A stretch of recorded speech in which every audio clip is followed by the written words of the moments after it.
भागलपुर में कहलगांव विधानसभा के ताड़ड़ महाविद्यालय परिसर में रक्षा मंत्री राजनाथ सिंह अपने अंदाज में बिना किसी का नाम लिए विरोधियों पर जमकर बरसे हैं।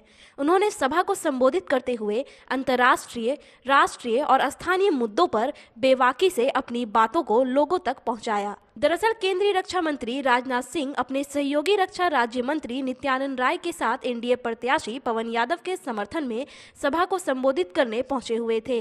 वहीं अपने संबोधन के दौरान रक्षा मंत्री राजनाथ सिंह ने चीन पर कटाक्ष करते हुए कहा कि अब 1962 वाला भारत नहीं है, आज भारत मुंह तोड़ जवाब देने में सक्षम है। उन्होंने कहा कि जम्मू कश्मीर को देश से अलग थलग करने वाला धारा 370 को पीएम मोदी की सरकार ने हटाकर मां भारती के स्वाभिमान की रक्षा किया है। इस दौरान उन्होंने तकरीबन 35 बार पीएम मोदी का नाम लिया, जबकि 12 से 13 बार सीएम नीतीश का नाम उनके संबोधन में आया। रक्षा मंत्री की माने तो लोगों को सरकारी लाभ 100% दिलवाने के लिए ही पीएम ने जनधन खाता खुलवाया था। इसके बाद बिचौलियों का दाना पानी पूरी तरह बंद हो चुका है।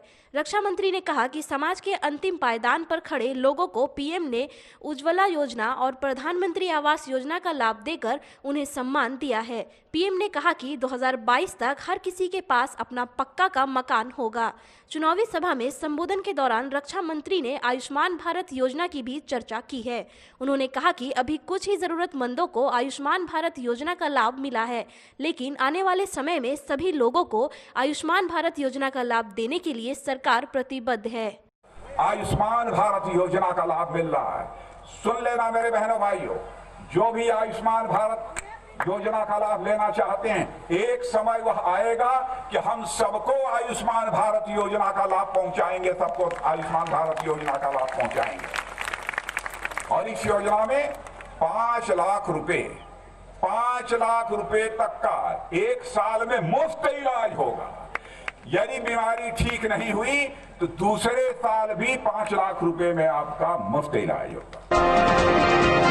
भागलपुर के स्थानीय होटल में भारतीय जनता पार्टी के द्वारा प्रेस वार्ता का आयोजन किया गया, जिसमें भाजपा के राष्ट्रीय प्रवक्ता संदीप पात्रा ने आगामी 23 अक्टूबर को प्रधानमंत्री नरेंद्र मोदी के सभा होने के पूर्व प्रेस को संबोधित करते हुए कहा कि प्रधानमंत्री के आने से चुनाव में 10% से 12% वोटों की बढ़ोतरी होती है, क्योंकि बिहार वासियों के दिल में वे बसते हैं। वहीं महागठबंधन पर प्रहार करते हुए कहा कि जो 10 लाख नौकरी देने का वादा कर रहे हैं, उन्होंने 1990 से 2005 के बीच सिर्फ 95,000 ही नौकरियां देने का कार्य किया।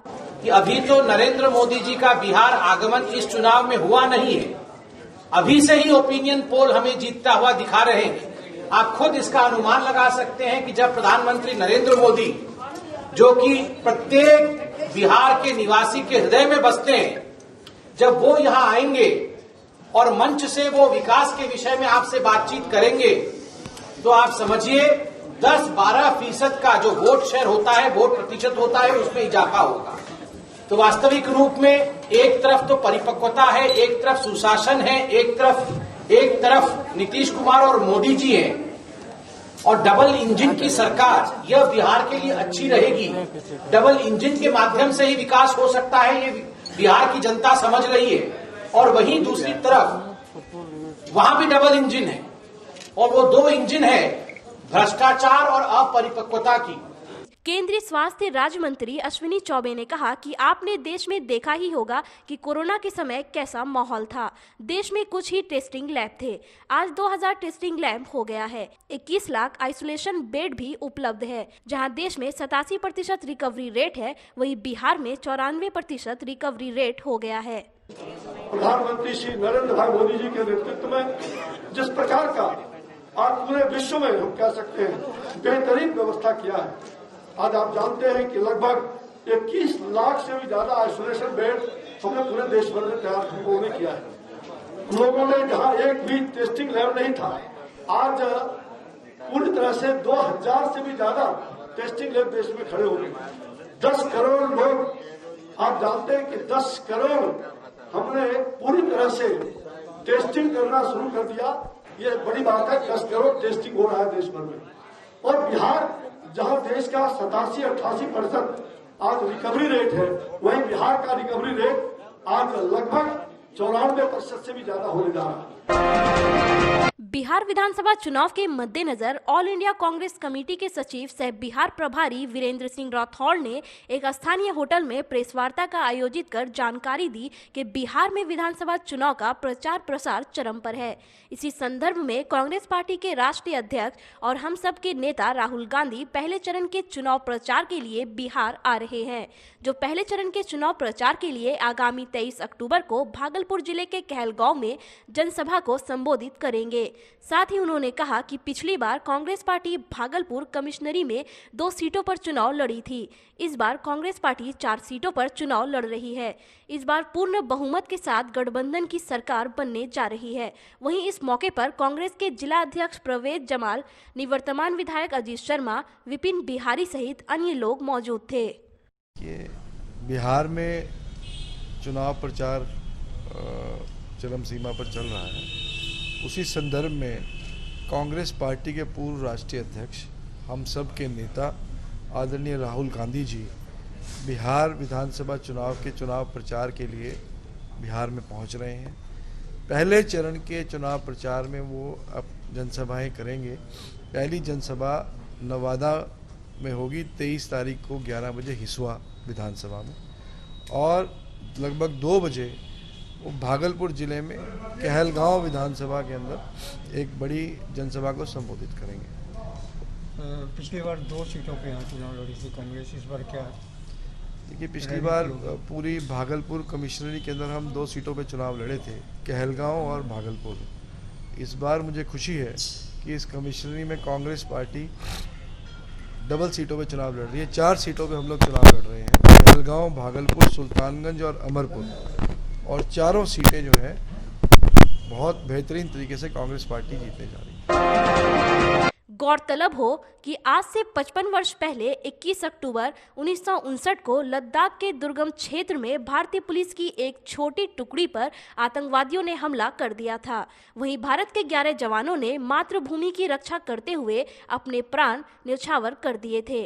तभी से प्रतिवर्ष 21 अक्टूबर को देश के कोने कोने में दिवंगत शूरवीरों की स्मृति में पुलिस शहीद दिवस का आयोजन किया जाता है। वहीं भागलपुर के पुलिस लाइन में Bhagalpur range DIG Sujit Kumar, Bhagalpur SSP Ashish Bharati सहित भागलपुर पुलिस के कई आला अधिकारी के साथ पुलिस जवानों ने शहीद स्मारक को नमन करते हुए उनके बलिदान को याद किया। आज पुलिस संस्मरण दिवस है और आज के दिन हम लोग अपने शहीद जो पुलिसकर्मी हैं, जो हमारे वीर बहादुर पुलिसकर्मी कर्तव्य के दौरान शहीद हो गए हैं, उनकी स्मृति में इस दिन को मनाते हैं। और आज के दिन जैसा मैंने पहले भी कहा कि हमारे कैलेंडर का एक बहुत ही महत्वपूर्ण दिवस होता है। ये दिन हम लोगों को ये भी याद दिलाता है कि हमारे कुछ साथियों ने देश सेवा के दौरान अपने प्राण तक न्यौछावर कर दिए, और हम लोगों को भी उसी भाव के साथ अपने अपने कर्तव्यों का निर्वहन करना चाहिए। बिहार विधानसभा आम निर्वाचन 2020 के लिए पीठासीन पदाधिकारी, प्रथम, द्वितीय एवं तृतीय मतदान पदाधिकारियों का प्रशिक्षण भागलपुर के टाउन हॉल में आयोजित किया गया, जिसमें प्रथम चरण के चुनाव को लेकर सभी अधिकारियों को वीवीपैट से जुड़ी सारी जानकारियां दी गई। इस प्रशिक्षण शिविर में प्रथम चरण के मतदान से संबंधित सभी मतदान पदाधिकारी प्रशिक्षण शिविर में सैकड़ों की संख्या में शामिल हुए। ये सुल्तानगंज विधानसभा के प्रथम मतदान पदाधिकारी का है, इसमें सभी प्रथम मतदान पदाधिकारी रहेंगे। इसके बाद जो सत्र चलेगा वो द्वितीय मतदान पदाधिकारी का, उसके बाद जो अंतिम सत्र होगा वो तृतीय मतदान पदाधिकारी का। चलिए, हम उम्मीद करते हैं कि सभी प्रथम मतदान पदाधिकारी P1 ही होंगे, जिनकी प्रतिनियुक्ति सुल्तानगंज विधानसभा में हुई है। कोसी स्नातक निर्वाचन क्षेत्र के एमएलसी चुनाव को लेकर सारी तैयारियां पूरी कर ली गई है। वहीं मंगलवार को चुनाव को लेकर प्रचार प्रसार समाप्त हो गया। 22 अक्टूबर को एमएलसी का चुनाव होना है। इसी क्रम में आज डीआरडीए परिसर में चुनाव सामग्री एकत्रित कर कोसी स्नातक निर्वाचन क्षेत्र के लिए लगाए गए मतदान कर्मियों एवं पदाधिकारियों को डीआरडीए परिसर से चुनाव संबंधी प्रपत्र, परिचय पत्र एवं मतदान सामग्री देकर संबंधित क्षेत्रों के लिए भेजा गया। आपको बता दें कि एमएलसी चुनाव में भागलपुर, पूर्णिया, कटिहार, अररिया, किशनगंज, सहरसा, सुपौल, मधेपुरा, बांका, मुंगेर, लखीसराय, शेखपुरा, जमुई और खगड़िया जिले के 1,01,332 स्नातक उम्मीदवार कुल 188 मतदान केंद्रों पर मताधिकार का प्रयोग करेंगे। शारदीय नवरात्र की पंचमी तिथि को मां दुर्गा के 5वें रूप स्कंद माता की आराधना की जाती है। शास्त्रों के अनुसार कार्तिकेय की माता होने के कारण इन्हें स्कंद माता कहा जाता है। मान्यता है कि स्कंद माता की विधि विधान से पूजा करने से भक्तों की सभी मुरादें पूरी हो जाती है और स्कंद माता संतान प्राप्ति का भी वरदान भक्तों को देती है। भगवान शिव और माता पार्वती के पुत्र कार्तिकेय को स्कंद के नाम से भी जाना जाता है। भगवान स्कंद को माता पार्वती ने प्रशिक्षित किया था, इसलिए मां दुर्गा के 5वें स्वरूप को स्कंद माता कहते हैं। बुधवार सुबह भागलपुर सैंडिस कंपाउंड के उत्तरी गेट स्थित होली फैमिली अस्पताल के पास अज्ञात बाइक के धक्के से एक युवक की मौत हो गई। बताया जाता है कि रजत कुमार 18 वर्षीय मोदी नगर मिर्जान हाट में अपने ननिहाल में रहकर पढ़ाई करता था और टीएनवी कॉलेज में पार्ट 2 का छात्र था। सुबह रोज की तरह आज भी सैंडिस दौड़ने के लिए जा रहा था। इसी दौरान होली फैमिली अस्पताल के पास सड़क दुर्घटना में उसकी मौत हो गई। मौके पर ही मौत होने के बाद आनन फानन में स्थानीय लोगों की मदद से उसे मायागंज अस्पताल ले जाया गया, जहां डॉक्टरों ने उसे मृत घोषित कर दिया। घटना की जानकारी मिलते ही उसके ननिहाल के लोग मौके पर पहुंचे और अपने रजत के मृत शरीर को देखकर बदहवास हो गए। भागलपुर दुमका मुख्य मार्ग पर सनहौला मोड़ के निकट जगदीशपुर पुलिस ने मजिस्ट्रेट की मौजूदगी में वाहन चेकिंग के दौरान 3,91,000 रुपया जब्त किया। बता दें कि एक बाइक सवार को रोककर तलाशी ली गई तो उसके बैग से 3,91,000 रुपया पाया गया। जब रुपए का कागजात दिखाने को कहा गया तो सही कागजात नहीं दिखा पाया। इस कारण मजिस्ट्रेट द्वारा रुपए को जब्त कर लिया गया। यह रुपया बांका जिले के रजौन निवासी मोहनलाल गुप्ता के पुत्र मुकेश कुमार गुप्ता का था। उन्होंने बताया कि वे व्यापारी है। गणपति ट्रेडर नाम का उनका होलसेल का दुकान है, उसी का तगादा कर वो वापस आ रहे थे। मजिस्ट्रेट सीताराम पाल ने बताया कि रुपए का सही कागजात नहीं दिखा पाने के कारण रुपया जब्त किया गया, जिसे कोषागार में जमा कराया जाएगा। छापेमारी के दौरान एसआई कृष्ण कुमार राय के साथ केंद्रीय रिजर्व फोर्स के जवान मौजूद थे। ट्रैफिक सर्विलांस टीम सनौला मोड़ जगदीशपुर मेरे द्वारा चेकिंग के दौरान 3,91,000 मुकेश कुमार गुप्ता सन ऑफ मोहनलाल गुप्ता रजौन का पकड़ा गया है, जिसको मैंने सीज करके कोषागार में जमा करने जा रहा हूँ। साहिबगंज मिर्जा चौकी थाना अंतर्गत एक जमीनी विवाद को लेकर जिसमें एक गृह रक्षक के जवान श्यामालाल हांसदा की हत्या कर दी गई थी। जिला अनुमंडल पुलिस पदाधिकारी विजय आशीष कुजूर ने प्रेस वार्ता कर जानकारी देते हुए बताया कि इस घटना को अंजाम देने के लिए उनके परिवार के कई सदस्य शामिल थे। इस हत्या के संबंध में मिर्जा चौकी थाना में केस भी दर्ज किया गया, जिसमें उनके परिवार के सदस्यों की गिरफ्तारी हुई थी। 2 लोग पूर्व में ही न्यायिक हिरासत में हैं। गुप्त सूचना के आधार पर मिर्जा चौकी पुलिस निरीक्षक राकेश कुमार के नेतृत्व में एक टीम गठित कर लगातार अपराधी को पकड़ने के लिए छापेमारी कर अपराधी दानियाल हांसदा को गिरफ्तार किया गया।